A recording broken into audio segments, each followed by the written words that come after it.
अस्सलाम वालेकुम जी। ये है शमसी अंडरपास चौक। यहाँ पे ये मोनूमेंट लगाया गया, ये देखें। और ये है शमसी अंडरपास। और ये रोड है डीसी रोड, जहाँ से कमिश्नर साहब डीसी साहब रोज़ाना निकलते हैं। ये वासा ने चंद दिन पहले काम किया था। वासा की नहली देखें। यहाँ पर अभी थोड़ी देर पहले जो है गड़ा जो है वो बन गया है। ये देखें कितना ख़तरनाक है। यहाँ पर कोई जानी नुकसान भी जो है वो हो सकता था। और ये वासा की नहली देखें, कोई बड़ा हादसा अभी भी हो सकता है। तो कमिश्नर गुजरांवाला और डीसी गुजरांवाला से अपील है कि इसको जो है वो ठीक करवाया जाए।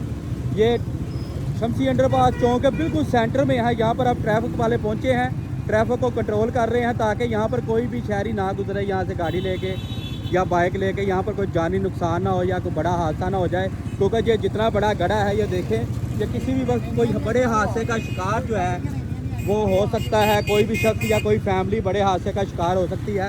ये ट्रैफिक वार्डन वाले का भी कोशिश कर रहे हैं कि इसको जो है किसी तरीके से बचाया जाए। यहाँ पर कोई इस तरफ कोई हैवी ट्रैफिक ना आए या कोई फैमिली जो है इस तरफ ना आए, ताकि इस तरफ जो है कोई आके इस गड्ढे में ना गिर जाए। क्योंकि ये गड्ढा नीचे से सारा खाली है। ये वासा वालों ने चंद दिन पहले यहाँ पर काम किया था। फिर एक दफ़ा अपील करते हैं कमिश्नर गुजरांवाला से और जो है डिप्टी कमिश्नर गुजरांवाला से कि इसका फौरी नोटिस लें और इसको जो है फौरी तौर पर फिल करवाएं, ताकि कोई बड़ा जानी नुकसान होने से बचाया जा सके। ये ट्रैफिक वार्डन वाले अपनी ड्यूटी यहाँ पर खड़े होकर सर अंजाम दे रहे हैं ताकि कोई भी बड़ा हादसा रूनुमा ना हो सके। ये शमसी अंडरपास चौक है, जहाँ पर एक बड़ा गड्ढा जो है वो बनता जा रहा है।